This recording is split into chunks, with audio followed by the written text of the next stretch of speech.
হরে কৃষ্ণা।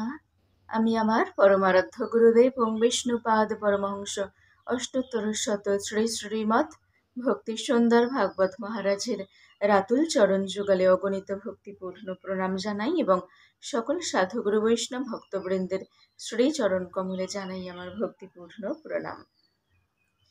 আজ আমরা জানব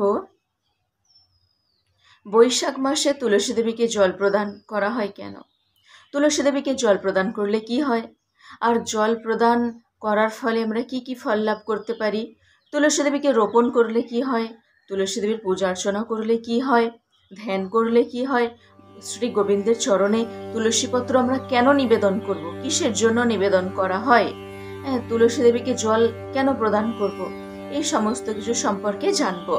তুমি বলে নি 14ই এপ্রিল, আগামী 14ই এপ্রিল 31শে চৈত্র সোমবার শ্রী শ্রী কেশব ব্রত আরম্ভ হচ্ছে। 1 মাস ব্যাপী শ্রী শালগ্রাম শিলায় এবং তুলসী দেবীকে জল প্রদান করতে হয় ঝাড়া বেঁধে। প্রত্যেকে অবশ্যই ঝাড়া বেঁধে তুলসী দেবীকে জল প্রদান করবেন। আর এই যে এই দিনটি হলো চৈত্র মাসের সংক্রান্তি তিথি। শুধু চৈত্র মাসের নয়, মানে সারা বছরের শেষ সংক্রান্তি, সারা বছরের শেষ সংক্রান্তি হলো চৈত্র সংক্রান্তি।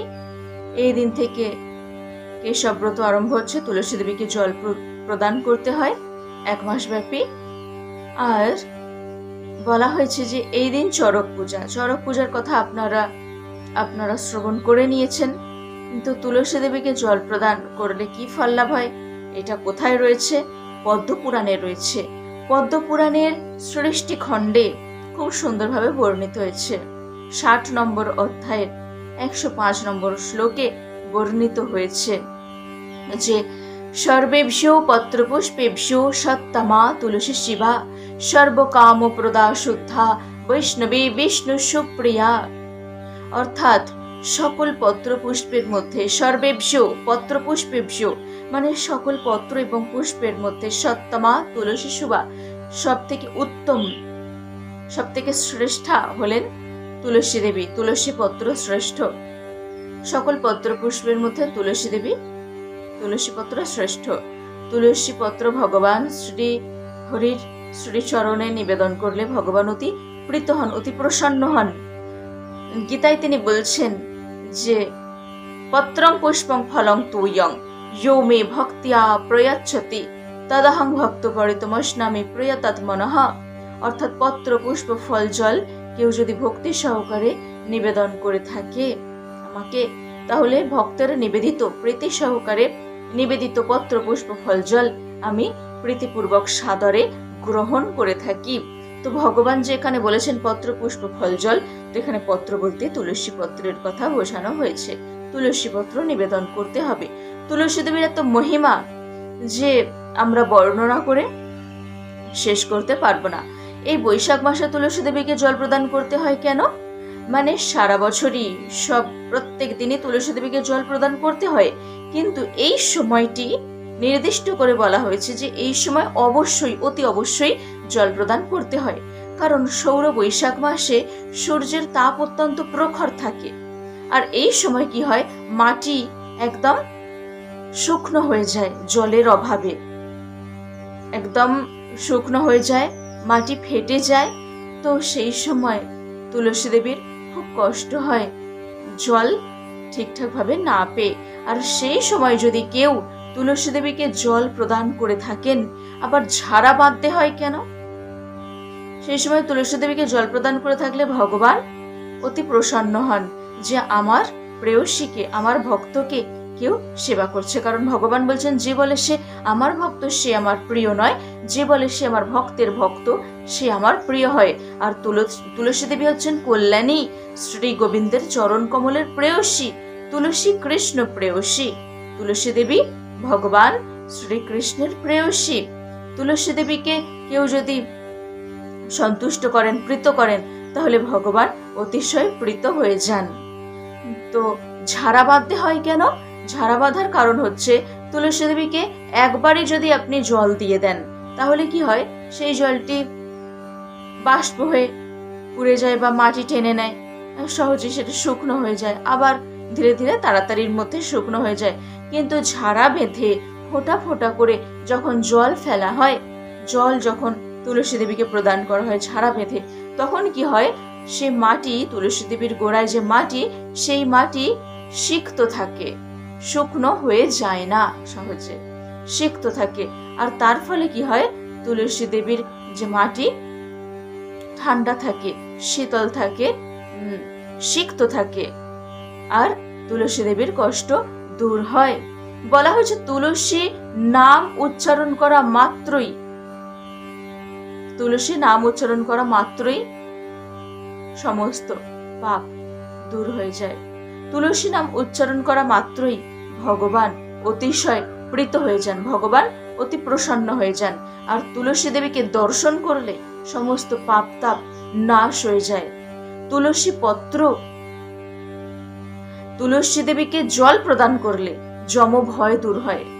মানে তুলসী দেবীকে যারা জল প্রদান করেন, তাদের যখন মৃত্যু হয়, কখনো যমদূতেরা তাদেরকে নিয়ে যায় না, কোনোদিন যমদূতেরা তাদেরকে নিয়ে যাবে না, বিষ্ণুদূতেরা তাদেরকে নিয়ে যাবেন পরমধামে। তুলসী দেবীকে রোপণ করলে, তুলসী বৃক্ষ রোপণ করলে কৃষ্ণ ভক্তি লাভ হয়। আর তুলসী দেবীকে স্পর্শ করলে সমস্ত রোগ ব্যাধি দূর হয়। আর তুলসী পত্র শ্রী গোবিন্দের শ্রী চরণে অর্পণ করলে কৃষ্ণ প্রেম লাভ হয়। তুলসী নাম উচ্চারণ করলে ভগবান অতিশয় প্রসন্ন হন।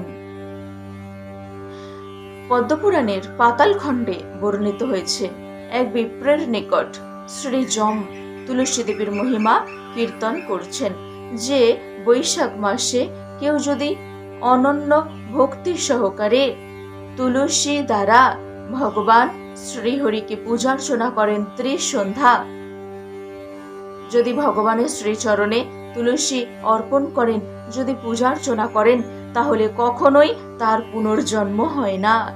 এটা যমরাজ ধর্মরাজ তিনি এক বিপ্রের নিকটে তুলসী দেবীর মহিমা বর্ণনা করছেন, যে কখনো তার আর পুনর্জন্ম হয় না।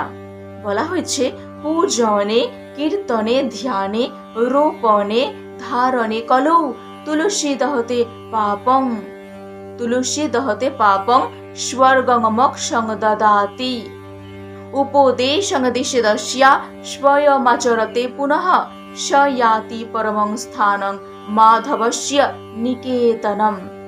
पूजने कीर्तने ध्याने रोपणे धारणे कलौ। তুলসী দেবীকে পূজা করলে, তুলসী দেবীর গুণকীর্তন করলে, এই যে তুলসী দেবীর সম্পর্কে বর্ণনা করা হচ্ছে, এতে গুণকীর্তন করা হচ্ছে। তো তুলসী দেবীর পূজা করলে, তুলসী দেবীর গুণকীর্তন করলে, ধ্যান করলে, রোপণ করলে, তুলসী মালা কণ্ঠে ধারণ করলে, তাহলে কি হয়, সমস্ত পাপ তাপ তুলসী দেবীর কৃপায় দূরীভূত হয়ে যায়। সেই ব্যক্তি স্বর্গ লাভ করে, মোক্ষ লাভ করে থাকে, স্বর্গধাম প্রাপ্ত হয়, তাছাড়া মোক্ষ লাভ করে থাকে। তুলসী দেবী মোক্ষ প্রদান করে থাকে, মুক্তি প্রদান করে থাকেন। তারপরে বলা যে উপদেশং দিশেদস্যা স্বয়মাচরতে পুনঃ স याति परमं स्थानं माधवस्य निकेतनम।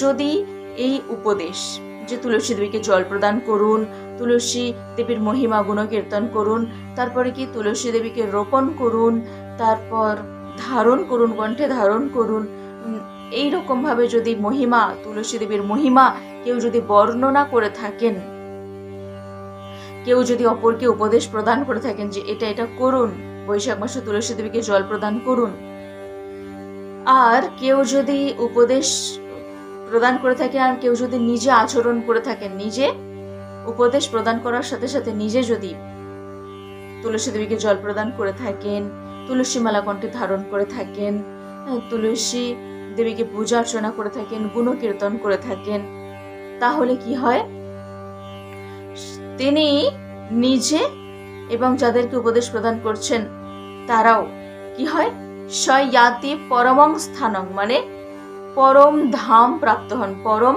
ধামে যান, পরম ধামে চলে যান। মাধবস্য নিকেতনম, পরম ধাম কোথায়? যেখানে শ্রী মাধবের আলয়, যেখানে শ্রী মাধব বসবাস করেন, যেখানে ভগবান শ্রীহরি তিনি থাকেন, মাধবের আলয়ে গমন করা যায়। বৈশাখ মাসে 4 রকম ভাবে তুলসী দেবীকে সেবা করা যেতে পারে। 4 রকম ভাবে তুলসী দেবীকে সেবা করা যায়। কেমন ভাবে? বলা হয়েছে এক হলো তুলসী দেবীকে রোপণ করতে হবে, তারপর 2 হচ্ছে তুলসী দেবীকে রোপণ করে জল প্রদান করতে হবে, 3 হলো শ্রী গোবিন্দের শ্রীচরণে তুলসী পত্র অর্পণ করতে হবে, আর তুলসী দেবীকে পূজা অর্চনা করতে হবে, পরিক্রমা করতে হবে। তুলসী দেবীকে পূজা অর্চনা পরিক্রমা করা, এই 4 রকম ভাবে তুলসী দেবীকে সেবা করা যায়। রোপণ করলে, তুলসী দেবীকে রোপণ করলে সেবা হয়, তুলসী দেবীকে জল প্রদান করলে সেবা হয়, শ্রী গোবিন্দের শ্রীচরণে তুলসী পত্র অর্পণ করলে সেবা হয়, আর বলা হয়েছে পূজা, তুলসী দেবীকে পূজা করলে, পরিক্রমা করলে সেবা হয়। এই 4 রকম ভাবেই সেবা করা যায়। এবার গৌতমীয় তন্ত্রে বর্ণিত হয়েছে যে তুলসী দল মাত্রেণ জলস্য চুলুকেন বা বিক্রিণীতে সমৎমানং ভক্তেভ্যো ভক্তবৎসলঃ। অর্থাৎ যদি কেউ একটি মাত্র তুলসী পত্র শ্রীহরিকে নিবেদন করে থাকে, একটি মাত্র তুলসী পত্র আর 1 অঞ্জলি পূর্ণ জল কেউ যদি তুলসী দেবীকে নিবেদন করে থাকেন, তাহলে কি হয়? অবশ্যই ভগবান তার কাছে বিক্রি হয়ে যান, তার সেই ভক্তের কেনা হয়ে যান ভগবান। মানে এর অর্থ হলো ভগবান একেবারে নিশ্চিতভাবে তারই হয়ে যান, সেই ভক্তেরই হয়ে যান যে ভক্ত একটি মাত্র তুলসী পত্র শ্রীহরিকে নিবেদন করে থাকেন। তুলসী দেবীর এত মহিমা, তুলসী দেবীর এত মহিমা। এ সম্পর্কে একটি কাহিনী রয়েছে যে এক ব্যাধ এক সময় শিকার করতে বের হয়েছে। তো দেখছে কোথায় পাখি রয়েছে, তো দেখতে দেখতে একটা পাখিকে দেখতেও পেয়েছে। সেই পাখিটা হচ্ছে একটা গাছের ডালে বসে রয়েছে, একটা গাছের ডালে বসে রয়েছে। তো এবার তীর নিক্ষেপ করেছে পাখির দিকে, আর সেই পাখিটা মানে তীর তার কাছে আসবে কি এসেও গেছে, আর সেই পাখি উড়ে গেছে, মানে তীর লাগেনি পাখির গায়ে। আর তীরটি পড়েছে জলে, কারণ এমন একটি গাছের ডালে পাখি বসেছিল, তো সেই ডালটি ছিল একটা সরোবরের দিকে হেলেছিল। তো পাখি তো উড়ে গেছে, তীর জলের মধ্যে পড়েছে, আর জলের মধ্যে পড়ায় জল একটু ছিটকে, খুব সজোরে তীরটি পড়েছে তো জলের মধ্যে, তো জল একটু ছিটকে সরোবরের পাশেই তুলসী বৃক্ষ ছিল, তো জল ছিটকে সেই তুলসী বৃক্ষের গোড়ায় জলটি পড়েছে। তার ফলে কি হয়েছে জানেন? ব্যাধ তো পাপ করে চলে, প্রত্যেক দিন জীব হত্যা করে থাকে, তো তার কত পাপ। কিন্তু বৈশাখ মাসে এই ঘটনাটি ঘটেছে। বৈশাখ মাসে সেই ব্যাধ ওই তীর নিক্ষেপ করতে গিয়ে তার তীর ওখানে পড়ে যায়, ব্যাধের তীর জলে পড়ে যায়, জলাশয় পড়ে যায়, আর জল একটু ছিটকে তুলসী দেবীর গোড়ায় পড়ে। তার ফলে কি হয়? সেই ব্যাধের সারা জীবনের পাপ তাপ দূর হয়ে যায় ভগবান শ্রীহরির কৃপায়, কারণ তুলসী দেবীকে জল প্রদান করা হয়েছে। একটুকু জল ছিটকে তুলসী দেবীর গোড়ায় পড়েছে, ছিটকে একটু তুলসী দেবীর গোড়ায় জল পড়ায় সেই ব্যাধের সমস্ত পাপ তাপ দূর হয়ে যায়, কারণ সেটি সৌর বৈশাখ মাস ছিল। আর আমরা যদি ভক্তি ভক্তি ভাব নিয়ে ভক্তির সহকারে যদি তুলসী দেবীকে জল প্রদান করে থাকি বৈশাখ মাসে, তাহলে ভাবুন ভগবানের কৃপা আমরা কতটা লাভ করতে পারবো। তাই এই সুযোগ আর হাতছাড়া করা উচিত নয়। প্রত্যেক দিন তুলসী দেবীকে জল প্রদান করবেন, জল প্রদান করুন। অবশ্যই ঝাড়া বেঁধে জল প্রদান করুন। শ্রী হরি অতি প্রীত হবেন। কখনো আর জমালয়ে গিয়ে যমযন্ত্রণা ভোগ করতে হবে না। কখনো আর মাতৃ জঠরে প্রবেশ করে দুঃখ কষ্ট ভোগ করতে হবে না। পুনর্জন্ম লাভ করে কখনো এই পৃথিবীতে ত্রিতাপ দুঃখ কখনো আমাদেরকে ভোগ করতে হবে না। তুলসী দেবীকে সন্তুষ্ট করুন, প্রীত করুন, ভগবান প্রীত হয়ে যাবেন। তাহলে আমরা কি জানলাম? যে 31শে চৈত্র 14ই এপ্রিল সোমবার থেকে তুলসী ঝাড়ায় জলদান করতে হয়, শ্রী শালগ্রামে জল প্রদান করতে হয়। সবাই করুন নিষ্ঠা সহকারে তুলসী দেবীকে জল প্রদান। সবাই আমার সাথে বলুন, হরে কৃষ্ণা কৃষ্ণ কৃষ্ণ হরে হরে, হরে রাম রাম রাম হরে হরে।